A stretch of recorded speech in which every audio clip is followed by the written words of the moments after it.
The story begins with three people roaming the desert.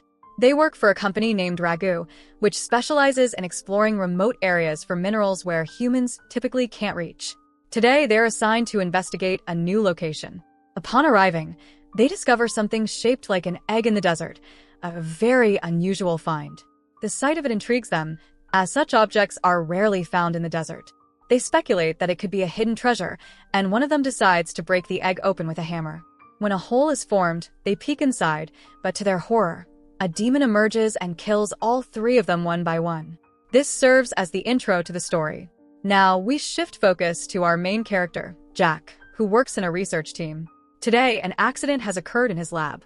A crew on the other side of the lab is trapped, and the temperature in the room is rapidly increasing, putting their lives in danger. Along with a colleague, he manages to resolve the situation, saving the crew. Jack's quick thinking is crucial. After he fixes everything, the crew emerges safely. Soon after, Jack's boss arrives. He had been observing everything from above and hands Jack a letter. The letter reveals that Jack has been transferred to a new site. Jack is surprised because everyone who has ever been sent to this site has faced extreme challenges. The scene shifts, and we see Jack standing in the middle of a desert with a suitcase.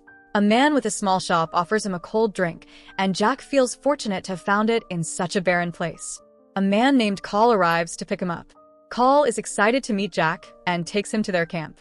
There, Jack is introduced to several other people working at the site, including a woman named Mickey, who seems to be quite popular among the workers. Mickey asks Jack for his passport and checks his bag, where she finds a machine capable of scanning deep into the ground to locate minerals. Meanwhile, an older man named John sneaks a diary into his pants. Mickey had been looking for this diary for a while because she needed to make an entry about Jack. One of the workers gets angry at John's sneaky behavior, as this isn't the first time he's done something like this to frustrate Mickey. But the worker retrieves the diary and gives it back to her.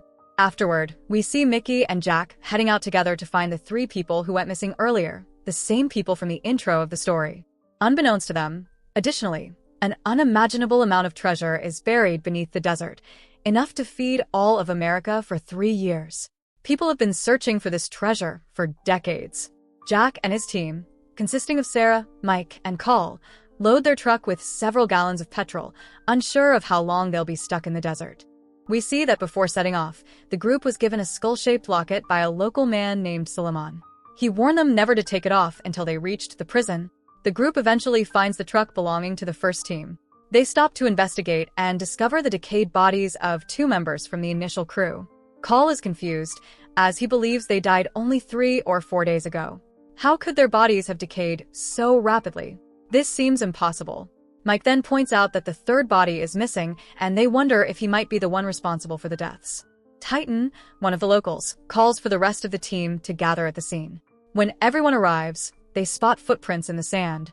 At first, it looks like 2 sets of footprints, but as they follow them, they notice that the footprints have multiplied. There are now 4 sets. This bizarre phenomenon raises suspicion. As they continue tracking, Titan sees something ahead, a site that looks like a crematorium or a ritualistic location.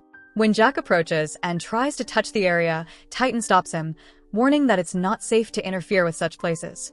Just then, Ma arrives with a truck.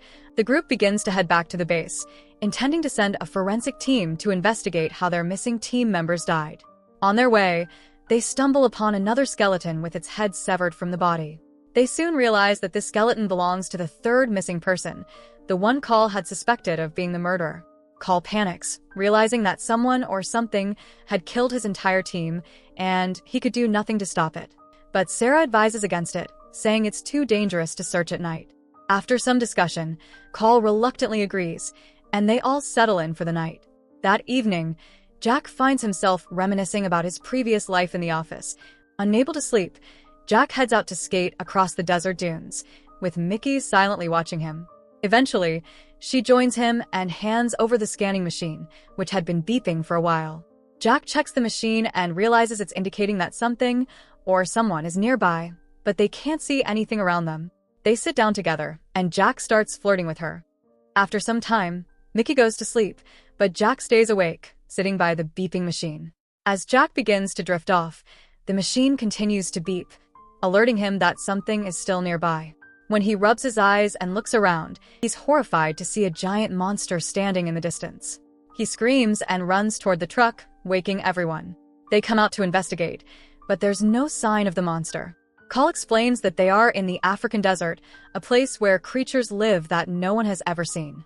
Jack, however, is convinced that something supernatural is out there. Titan tells them the legend of the Sand Mother, a queen of the desert who has been alive since before the time of the dinosaurs. She devours everything and leaves only bones, but no one has ever seen her. But Jack's machine starts beeping again, indicating something is nearby. Call decides they should follow the direction the machine is pointing, but Sarah refuses to drive in the dark, fearing the truck might get stuck or worse. She insists they wait until morning. The next morning, they set out in the direction the machine had indicated. As they chase the signals, Call spots a creature running in the distance through his sniper scope. Without hesitation, he shoots it, but when the bullet hits, the creature vanishes in a burst of fire, leaving behind nothing but the skeleton of their missing team member. They take the skeleton back with them, and Titan shares a story from his past. He recalls a similar incident when he was young. His shepherd friend went missing, and all that was found was his skeletal remains. Now Call begins to believe that something truly sinister is at play. As they prepare to leave, disaster strikes. The truck catches fire. Sarah manages to extinguish the flames, but the truck is no longer operational. Call asks Mike if he can fix it, but Mike estimates it would take months. Mickey tries to contact the base via radio, but there is no signal. The group is now stranded, with limited food and water, enough to last 4 days. Sarah suggests they make the best of their situation and set up a makeshift camp, hoping to find a solution before their supplies run out. One night, Mike goes to sleep and leaves Titan to keep watch. As Titan surveys the area, the machine starts beeping again, signaling that something is nearby. He tries to wake Mike, but Mike doesn't respond. When Titan turns him over, he is horrified to see that one side of Mike's face has decomposed, while he's still alive. As Titan calls for the others, despite everyone's efforts to shoot at the sleeping bag, it proves futile as the demon particles move toward them. Mike is already suffocated completely. Call, in a desperate move, starts spraying petrol around, intending to ignite a firecracker to burn the creature, but Sarah stops him, fearing it would also burn their truck, leaving them without shelter.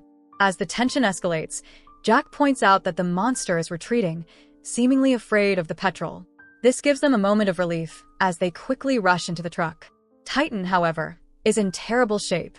Outside, Jack continues to spray petrol around the truck to create a protective barrier. Meanwhile, the monster absorbs Mike's skeleton, effectively rebirthing him.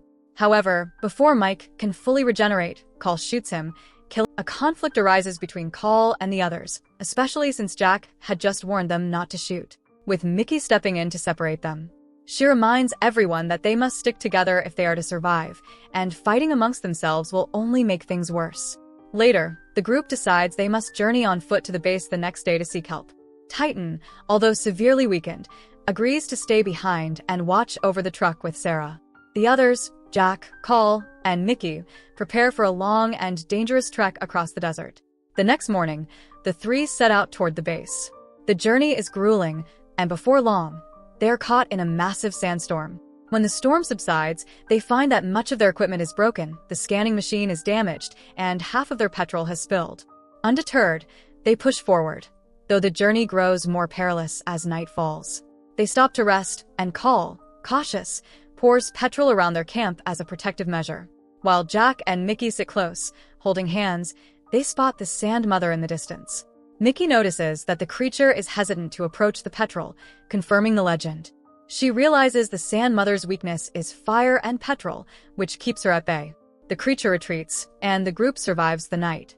In the morning, they are awakened by a noise from the radio. As they investigate further, they discover a strange egg, similar to the one they had seen earlier. He theorizes that the species is akin to ants, with varying sizes and abilities, and they have the potential to overrun the desert, and perhaps the world, if left unchecked. These eggs could birth more creatures capable of destroying anything in their path. As they are deep in thought, John, who had somehow survived, appears. He accuses them of killing their companions and stealing any treasure they might have found. Despite Mickey's attempts to explain the situation, John refuses to listen. He handcuffs all three and forces them into the truck. Jack, however, convinces Call to act, knowing that time is running out. Call knocks John out with a glass bottle, freeing them from the truck. They realize the Sand Mother has likely chosen a nearby mine as her nesting ground, where she plans to create an entire society of her own species. Determined to stop her, the group ties John up and leaves him behind. Venturing deep into the mine, the group struggles through the darkness, relying on their torches. Jack finds a power generator and manages to bring some light into the area. Meanwhile, Call, impatient and desperate for revenge, ventures off on his own to kill the creature. But as soon as he enters the chamber, the Sand Mother attacks him. Jack cleverly diverts the creature's attention, luring it toward a hole in the ground, where it falls. Call is saved, but not for long. As the monster grabs him from the trench, Call sacrifices himself, letting go of Jack's hand and falling into the abyss with the creature and the explosive liquid.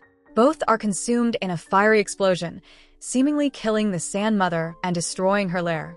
However, this is not the end. The chamber in which they stand is only a small part of the mine. Jack and Mickey discover the main nest, where the queen has been hiding. At the center, they find a pulsating cocoon, which Jack realizes is the heart of the Sand Mother's reproductive system.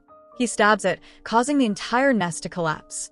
The two barely escape as the mine crumbles, but upon emerging, they find John's decaying corpse nearby, horrifying them both. Days later, Mickey prepares to leave for the city. Jack accompanies her to ensure her safety, though he plans to stay behind to search for something else in the desert.